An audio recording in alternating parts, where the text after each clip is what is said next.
Time for you at the moment?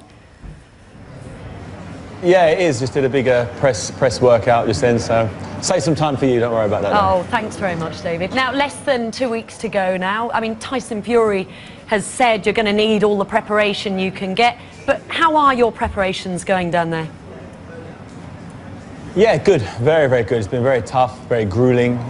It's probably been one of the hardest training camps I've had to endure. I've made sure I've had top quality sparring partners pushing me to the limit. You know, every session really putting it on me, landing big bombs. But I'm still standing, I'm still ready to go. And I definitely think Tyson Fury, if he somehow manages to get through the first round, he's getting knocked out in the second round. You know, rarely do I make sort of predictions this far out from a fight. Normally I leave it day over the fight, or the way into when I look into their eyes, but I just can't see Tyson Fury going into the third round. He's getting knocked out pretty fast, pretty quick. Just going back to your sparring, you said you've been pushed to the limit. What have you been doing differently? Yeah. Is there anything that's been changed this time around? I said to Adam Booth, my coach, he said, what are we going to do for sparring? I said, a bit stupidly, I said, I want the best possible sparring. I said, I want the toughest, the biggest, toughest, strongest guys. And Adam said, you sure? I said, yeah, bring them in. So he brought in Deontay Wilder, who's 29 fights, 29 wins, 29 knockouts. You know, he'll be world champion one day, and he's been landing some big bombs on me. It's been real tough. You know, Marius Vac, another big man mountain, one of the toughest guys I've ever been in the ring with. You know, Richard Tao, switch hitting, awkward guys. We had real good, young, strong guys pushing me every day. They're like doing 2 or 3 rounds each. So I'm staying in there, and they're probably doing 10, 12 rounds. It's been very tough.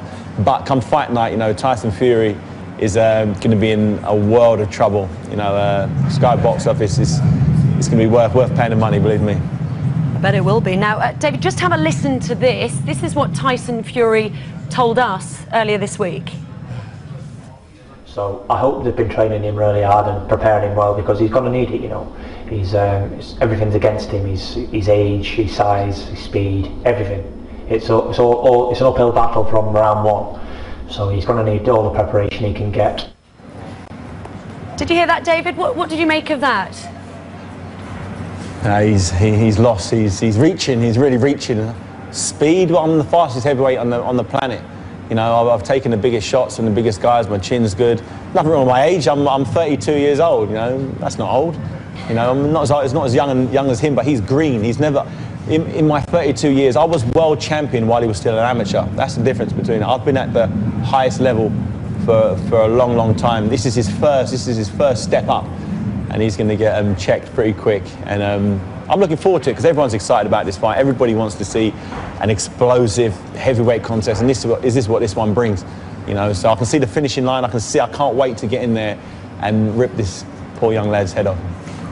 You said young lad. I mean, he's 25. He says he's got youth and hunger on his side. Is that a problem? He's got hunger. Look at his gut. Look at his. Clearly he's got hunger issues, because if you look at his stomach, there's not a six-pack in sight. It's just pure rolls. And you know, any type of 25-year-old athlete, he should be in the prime of his life. Look at him, he's an absolute state.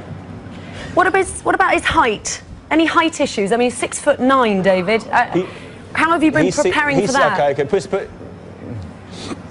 Right, Tyson Fury is 6'9". I fought and beat the biggest heavyweight champion in history, Nikolai Valiev, who was 7'2". So height isn't an issue. You know, I've brought big guys in who are the same size, same dimensions, even bigger than him into training camp, and I've done okay. So come fight night, it doesn't matter. He's going to be flat out on the canvas, and my hand will be raised at the end of the night. And while we've got you, just a quick final word on another all-British fight. Froch against Groves, sold out in 11 minutes yesterday. What does that say, do you think, David, for you about the strength of boxing in Britain at the moment? It says boxing's flying, boxing's at an all-time high. You've got these big, massive pay-per-view events. You know, Froch and Groves, you know, who doesn't want to see that fight? Two great fighters. You know, George, the unbeaten young guy coming up. You know, you've got the seasoned veteran, Carl Froch, the world champion, the guy who's been there, done it. You know, it's an amazing fight. You know, I'm actually more excited for that fight than I'm my own fight, to be honest. I really am. I can't wait for that fight. This fight, my fight's going to be fun while this guy's able to stand up. But that fight, I believe, is going to be. I'm actually looking forward to that one more than my one.